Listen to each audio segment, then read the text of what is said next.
Mari kita berdoa. Allah Bapa di surga, kami memuji Engkau dan bersyukur kepadamu karena sabdamu yang menjadi manusia dengan lahir di tengah-tengah kami. Ia menjadi manusia lemah, agar kami yang rapuh dan fana ini diurapi oleh daya ilahi yang abadi. Dengan kelahirannya di dunia ini, Engkau yang tak dapat dilihat, kini kelihatan sebagai manusia seperti kami, dan cahaya kemuliaan-Mu bersinar di tengah kami, mengusir kegelapan dan menguasai kami. Curahkanlah rahmat-Mu, agar kami yang kini merayakan misteri inkarnasi, berani menjadi pembawa damai bagi sesama, bagi bangsa dan negara.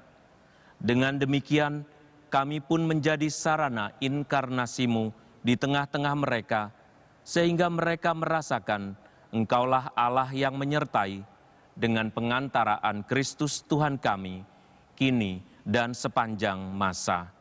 Amin. Kini mari kita mendengarkan bacaan Injil.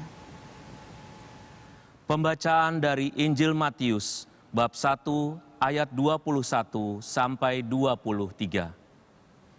Ia akan melahirkan anak laki-laki, dan engkau akan menamakan dia Yesus, karena dialah yang akan menyelamatkan umatnya dari dosa mereka. Hal itu terjadi supaya genaplah yang difirmankan Tuhan oleh Nabi. Sesungguhnya anak darah itu akan mengandung dan melahirkan seorang anak laki-laki, dan mereka akan menamakan dia Immanuel, yang berarti Allah menyertai kita.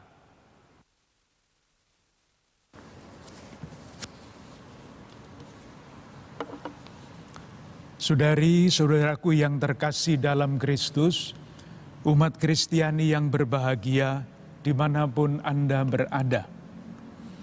Bersama-sama dengan para pimpinan Gereja Aras Nasional di Indonesia, saya ingin mengucapkan selamat Hari Raya Natal. Semoga Yesus, Sang Immanuel yang lahir ke dunia, semakin menguatkan iman kita, bahwa dalam keadaan apapun, Allah, Sang Maha Penyelenggara, tetap menyertai kita. Pada tahun ini, kita umat Kristiani merayakan Natal dalam suasana prihatin karena wabah virus corona yang sedang melanda dunia, termasuk Indonesia. Virus ini telah mengguncang segala segi kehidupan kita. Kita semua merasakan atau bahkan mengalaminya. Kondisi ini diperparah dengan maraknya ujaran kebencian, kebohongan publik, dan keserakahan yang terungkap dalam berbagai macam bentuknya, yang sangat buruk akibatnya bagi kehidupan bersama kita. Ini semua adalah salah satu tanda yang sangat jelas bahwa faham dan penghayatan hidup keagamaan serta keimanan masih dangkal. Ketaatan pada hukum lemah, dan rasa kebangsaan serta watak mulia bangsa kita tampak semakin tergerus.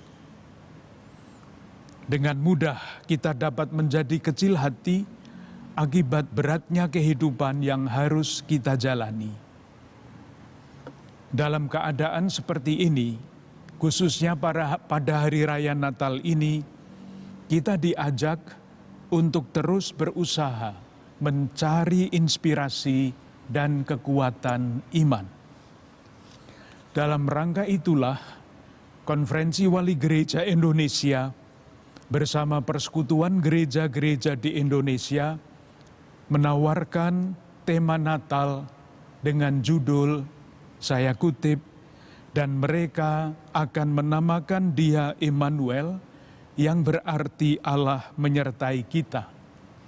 Kutipan dari Injil Matius bab 1 ayat 23. Yesus yang lahir bagi kita adalah Sang Immanuel, wujud Allah yang menyertai kita. Melalui tema ini, kita diundang untuk menyambut Natal dengan keyakinan iman yang kuat, bahwa dalam keadaan apapun, Tuhan selalu menyertai kita hari demi hari. Penyertaan Tuhan itulah yang menjadi nyata dalam diri Yesus yang disebut Immanuel, Allah menyertai kita. Saudari-saudaraku yang terkasih, dalam sejarah umat Perjanjian Lama, penyertaan Allah itu menurut nubuat Nabi Yesaya menjadi amat konkret di dalam diri seorang raja yang disebut Immanuel. Raja itu disebut Immanuel karena ia melakukan apa yang benar di mata Allah. Tidak seperti raja-raja yang lain yang selalu dikatakan melakukan apa yang jahat di mata Tuhan. Yesus yang kelahirannya kita rayakan pada hari Natal ini, inilah Immanuel yang sesungguhnya yang dinubuatkan oleh Nabi Yesaya. Pertanyaannya adalah, seperti apakah Yesus yang disebut Immanuel itu? Dia adalah pribadi yang digambarkan di dalam khotbah Petrus sebagai yang berkeliling sambil berbuat baik. Kisah Para Rasul bab 10 ayat 38. Ia yang selalu tergerak hatinya oleh belas kasihan kalau melihat orang yang menderita. Dialah pula yang menyerahkan dirinya bagi kita untuk membebaskan kita dari segala kejahatan dan untuk menguduskan bagi dirinya suatu umat kepunyaannya sendiri yang rajin berbuat baik. Surat kepada Titus bab 2 ayat 14. Inilah jati diri murid-murid Kristus, umat yang rajin berbuat baik. Dengan demikian, penyertaan Allah bukanlah sekedar konsep iman yang indah. Penyertaan Allah itu sungguh nyata dalam diri siapapun yang berbuat baik. Apapun, sekecil apapun perbuatan baik yang dilakukan. Dengan demikian, merayakan Natal antara lain berarti bersyukur atas kebaikan yang boleh kita alami sampai sekarang. Dalam persaudaraan antar sesama warga, dalam keluarga, dalam pelayanan publik, dan dalam berbagai kesempatan lain. Saya ingin mengajak saudari-saudara sekalian, terutama bersyukur atas penyertaan Allah di dalam sejarah bangsa kita. Ada satu doa syukur agung yang sangat indah, syukur atas penyertaan Allah bagi bangsa kita. Saya kutip, "Sepanjang sejarah, Engkau mencurahkan kasih sayang yang begitu besar kepada bangsa kami. Berkat jasa begitu banyak pribadi, Engkau menumbuhkan kesadaran kami sebagai bangsa.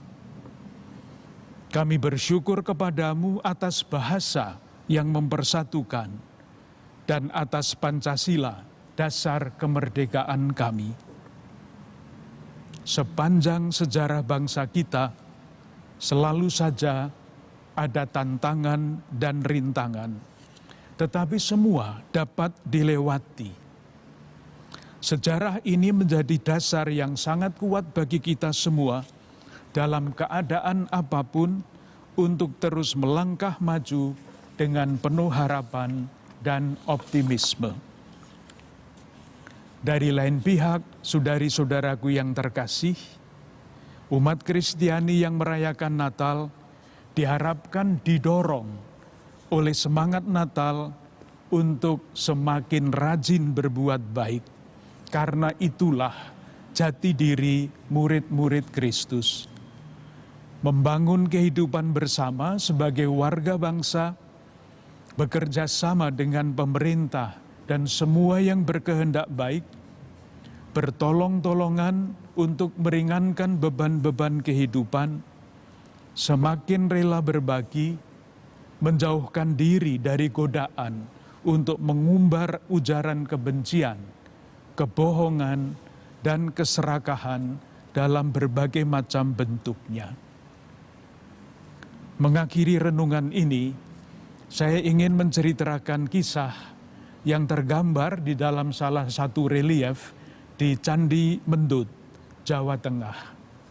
Relief itu menggambarkan seekor burung yang berkepala dua. Yang satu di atas, kepala yang kedua di bawah. Di balik gambar itu ada kisah. Setiap kali burung itu mencari makan, hanya kepala yang di atas yang dapat makanan enak. Sementara kepala yang di bawah hanya mendapat sisa-sisanya. Pada suatu kali, kepala yang di bawah tidak tahan dan berkata kepada kepala yang di atas, "Kawan, tolonglah sekali-sekali kamu memberikan makan yang segar, bukan sisa-sisa terus." Kepala yang di atas menjawab, "Kawan, kita kan satu badan, jadi yang saya makan juga untuk kamu." Kepala yang di bawah menerima. Setiap kali ia berkata demikian, mendapat jawaban yang sama.